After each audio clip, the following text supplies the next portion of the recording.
जय श्री राम दोस्तों, नमस्कार। कैसे हैं आप सब। इसी प्रकार से रोज़ाना आप ज्ञान से परिपूर्ण सभी बातें समझने जानने के लिए हमारे चैनल को लाइक करें, सब्सक्राइब करें, शेयर करें।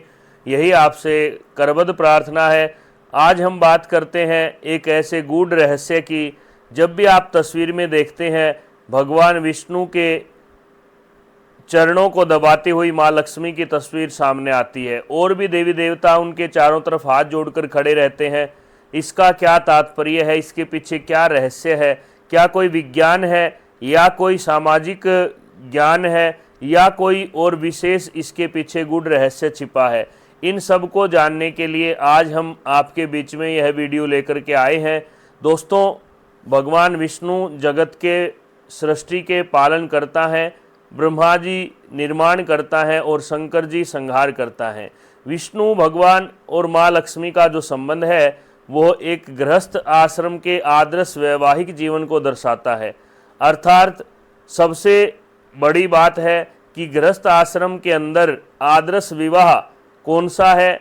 8 विवाहों में सबसे मुख्य ब्रह्म विवाह है और उस विवाह को करने के बाद स्त्री पुरुष को अपना गुरु, अपना भगवान सब कुछ मान करके उसकी चरण वंदना करे और जब भी वह रात्रि में कार्य को पूर्ण करके अपने रोजगार को करने के बाद जब घर वापस आता है तो पत्नी को उसको हर प्रकार से प्रसन्न करने के लिए अर्थात उनकी सेवा के लिए उपस्थित रहना चाहिए। यह वेद का भी मत है, यह शास्त्र का भी मत है, क्योंकि पति पत्नी दोनों का एक ऐसा संबंध है।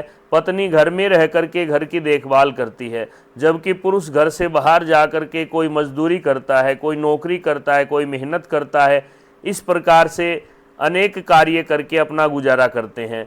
जब स्त्री उसके पैरों को दबाती है तो नवग्रह शांत होते हैं, क्योंकि हमारे जीवन में ग्रहों का विशेष महत्व है। हम बार बार कहते हैं जब बच्चा गर्भ में आता है उसी समय से ग्रहों का प्रभाव प्रारंभ हो जाता है और जब जन्म ले जाते हैं तो उसके बाद वह प्रभाव बढ़ता ही जाता है।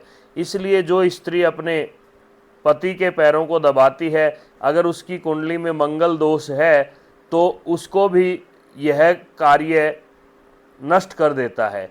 अर्थात पति की सेवा करने के बाद आपको पता है कि सत्यवान सावित्री की कथा में भी अपने पति को यमराज से वापस ले आई थी सावित्री, क्योंकि उसके अंदर सतीत्व की शक्ति थी। इसलिए जो स्त्री अपने पति के, अपने भगवान के चरणों को दबाएगी, निश्चय ही उसके सभी ग्रह ठीक होंगे, विशेषतया मंगल का दोष दूर होगा और उसके साथ साथ गृह कलेश जो होता है वह भी दूर होगा, क्योंकि पति पत्नी उस समय पे एक ऐसे भाव में रहते हैं कि पत्नी जो भी बात शांत स्वभाव से करेगी तो पति उसको ध्यान से सुनते हुए उसका सही जवाब देगा और आपस में वार्तालाप बनेगा। ये उस समय से चलता रहा है जब से सृष्टि चली है, क्योंकि पुरुष प्रधान समाज है और इसको करने से आपके घर में सबसे बड़ी बात है लक्ष्मी की कृपा बढ़ती है। व्यापार लक्ष्मी, गृह लक्ष्मी और धन लक्ष्मी तीनों का मेल बनने के बाद ही जीवन चलता है। और धन की लक्ष्मी तो आपके नगद रुपए पैसे हैं, व्यापार की लक्ष्मी आपका बाहर जो आप नाम कमाते हैं वह है और गृह लक्ष्मी आपकी पत्नी है। तीनों प्रसन्न जब रहेंगी जब पति पत्नी का एक विचार होगा। इसलिए पत्नी को चाहिए कि वह पति का पूरी तरह से सेवा भावना से आदर करे और जो पत्नी अपने पति के पैरों को दबाती है उसके जीवन में लक्ष्मी की कभी कमी नहीं पड़ती, क्योंकि पुरुष का काम है कमाना, स्त्री का काम है खर्च करना। घर में कोई भी शुभ कार्य है, कोई भी लेन देन करना है, कोई भी दान पुण्य करना है, व्रत उद्यापन करना है, वह स्त्री का कार्य है। इसलिए वह कहती है, हे पतिदेव आप मेरे इष्ट, मेरे देव हैं, आप जैसा कहेंगे वैसा उचित रहेगा। ऐसा करने से घर में सुख शांति समृद्धि आती है और आत्मिक सुख भी प्राप्त होता है, क्योंकि पति भगवान का स्वरूप है और पत्नी लक्ष्मी का स्वरूप है। जब दोनों मिलकर के कोई भी काम करेंगे, बैठ कर के बात भी करेंगे तो भी उसका आत्मिक सुख बढ़ेगा। पत्नी सारे दिन काम करते हुए थक जाती है तो पति भी उसके चरण दबा सकते हैं।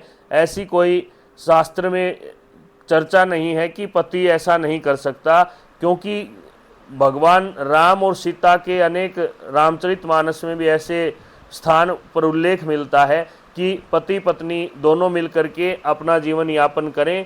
और उसके बाद गरुड़ पुराण में भी अनेक स्थान पर पति की सेवा का पुण्य बतलाया गया है। अगर स्वर्ग की इच्छा कोई भी पत्नी करती है तो उसको अपने पति के चरणों में रहना चाहिए। और चरणों का अर्थ ये नहीं कि यहाँ पे अहंकार की भावना है, यहाँ पे समर्पण की भावना है। और इस प्रकार सेवा करने से आपके दो ग्रह और भी मजबूत रहते हैं, क्योंकि स्त्री के जो हाथ हैं उनके अंदर शुक्र का वास होता है और पुरुष के पैरों में शनि का वास होता है, साथ में चंद्रमा का भी वहाँ पे प्रभाव होता है। इसलिए अगर आपको अपने ग्रहों को अनुकूल करना है तो शीघ्र ही अपने पति के पैर आपको दबाने चाहिए, क्योंकि इसके पीछे शास्त्र के बहुत से प्रमाण मिलते हैं। इसलिए पत्नी को चाहिए कि वह पति को गृहस्थ धर्म की मर्यादा के अंदर आदर्श पति पत्नी के संबंध को दर्शाने के लिए सहयोगिनी बन करके जीवन को संतुलित रखे। और लक्ष्मी जी जिस प्रकार समस्त ऐश्वर्य और धन की देवी हैं, उसी प्रकार से घर की जो स्त्री है वह भी अपने परिवार में लक्ष्मी स्वरूपा होती है। स्त्री में शक्ति और शुभता जब बढ़ेगी जब उसका पति उसके प्रति पूर्णतः समर्पित होगा। इसलिए दोनों का प्रेम जितना बढ़ेगा उतना ही घर में खुशहाली आएगी। और समर्पण की जो भावना है वह भी इस प्रकार से बढ़ती है। लक्ष्मी जी संसार की समस्त ऐश्वर्य, धन, गाड़ी, मकान, पशु, वाहन, व्यापार को देने वाली देवी के रूप में पूजी जाती हैं। और वहीं विष्णु भगवान धन संपदा के स्वामी कहे गए हैं। इसलिए जब कोई भी स्त्री अपने पति के चरणों की वंदना करती है तो उसके घर में समर्पण की भावना से अच्छे संस्कारित बच्चे उत्पन्न होते हैं। इसके साथ साथ यह भी समझिए कि स्त्री शक्ति का स्वरूप है। आज समाज में चाहे आप डॉक्टर देखो, इंजीनियर हो, सिलाई, पुलिस, फौज या नेता, हर जगह पे स्त्रियों ने अपना परचम लहराया है और अंतरिक्ष तक बेटियां जाती हैं।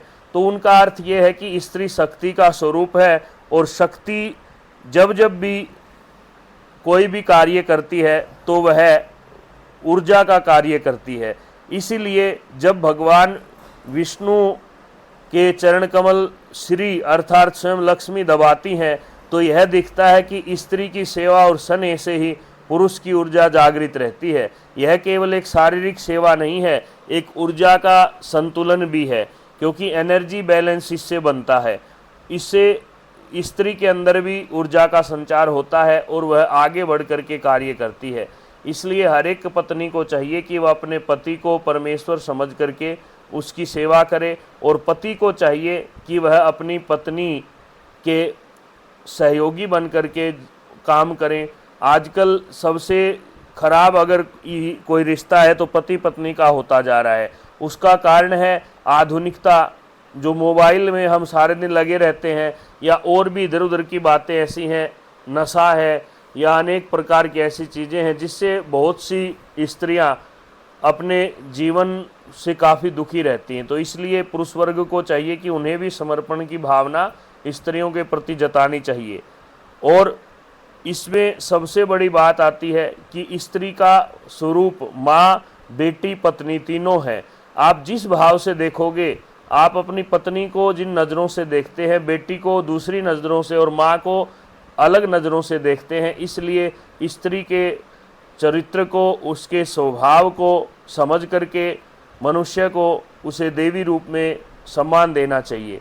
और इसके साथ ही चरण स्पर्श करने से और भी अधिक फल बताया है, क्योंकि शास्त्र में कहते हैं कि चरण स्पर्श के पीछे वैज्ञानिक कारण भी है। जब मनुष्य, चाहे पुरुष हो चाहे स्त्री हो, कोई भी कार्य झुक करके करते हैं तो उनका शारीरिक संतुलन बनता है और सेवा और विनम्रता की भावना बढ़ती है, आत्मिक एकता प्रकट होती है। क्योंकि शास्त्र कहता है कि अर्धांगिनी होती है पत्नी, अगर वह अपने पति के चरणों का स्पर्श करती है तो उसका, जब उनके चरणों को दबाती है तो भक्ति, प्रेम और संतुलन तीनों की परम अभिव्यक्ति होती है। इसीलिए हर एक स्त्री को चाहिए कि वह अपने पति के चरण कमल दबाएं, जिससे उनके घर में अन्न, धन, सुख, शांति, समृद्धि, आरोग्यता की प्राप्ति हो। और ऐसा हमारी दादी माता, हमारे आजकल भी बहुत सी ऐसी माताएं बहनें हैं जो इस नियम को बखूबी निभा रही हैं। वे पहले अपने सास के पैर दबाती हैं, उसके बाद में अपने पति के पैर दबाती हैं, उसके बाद जाकर विश्राम करती हैं। तो ये जो बातें हैं इनके अंदर कभी भी स्त्री को अपने को छोटा नहीं समझना चाहिए, क्योंकि जहाँ पे आप अपने आप को छोटा समझ लेते हैं वहाँ पे आपके प्रेम की जो भावना है वह कम हो जाती है। इसलिए व्यवहारिक समझ करके पति पत्नी का संबंध अधिकार का नहीं, सेवा और सहयोग का है। ऐश्वर्य की देवी भी सेवा करती हैं। जब आप ये समझिए कि जब भगवान विष्णु की पत्नी समस्त जीवों को धन देने वाली माँ लक्ष्मी के अंदर सेवा की भावना है और वह भी अपने पति के चरण कमल दबा रही है, तो एक सामान्य स्त्री क्या है जिसने यह बात समझ लिया, अर्थात जिसने अहंकार को त्याग दिया। कई बार इसको अहंकार के वश कई स्त्रियां हम बोल भी देते हैं, ज्योतिष देख के भी बोल देते हैं या वैसे भी व्यवहार में बोलते हैं कि पति के पैर दबाओ या उनके चरणों में आप नमन करो, तो उनको बड़ा अयोग्य असुलभ फील होता है। तो इसलिए हम कहते हैं कि जब देवी लक्ष्मी से यह शिक्षा मिलती है कि सेवा ही सच्चा वैभव है और जहाँ सेवा होगी वहीं पे घर में सुख शांति होगी। इसलिए कोई कार्य छोटा नहीं होता, विनम्रता सबसे बड़ा गुण है। इसलिए विनम्रता को समझ करके आप जीवन में आगे बढ़ें। सेवा भाव सजे जहाँ प्रेम सुधा बरसाए, पति पत्नी दो दीप हों संग संग जल जाए। अर्थात जहाँ सेवा की भावना हो, प्रेम सुधा बरसती हो, जहाँ पे प्रेम रहता हो, पति पत्नी दो दीपक के समान हो, अर्थात दोनों एक जैसे हों। पत्नी को समस्या है तो पति उसको हल करता है और पति को है तो पत्नी हल करती है। दोनों एक दीपक की समान है और अगर एक के कुछ होता है तो दूसरा भी जल जाता है। ऐसी भावना जहाँ पे आएगी वहाँ पे किसी चीज़ की कमी नहीं रहेगी। यह बात आप भगवान राम सीता से, विष्णु लक्ष्मी से, पार्वती शिव से, सत्यवान सावित्री से और हमारे दादा दादी, हमारे माता पिता से आप सीख सकते हैं, क्योंकि वे साक्षात विष्णु लक्ष्मी के अवतार हैं हमारे लिए, जिन्होंने हमें इस संसार में जन्म दिया है। इसलिए आप भी कभी भी अपने आप को इस चीज़ में छोटा न समझें और आगे बढ़ करके इस कार्य को बड़ी प्रसन्नता से करें। जो भी स्त्री ऐसा करेगी उसके सुहाग भाग की लंबी आयु होगी और आने वाले जन्मों तक भी उसको सुख वैभव की प्राप्ति होगी, अच्छी संतान की प्राप्ति होगी।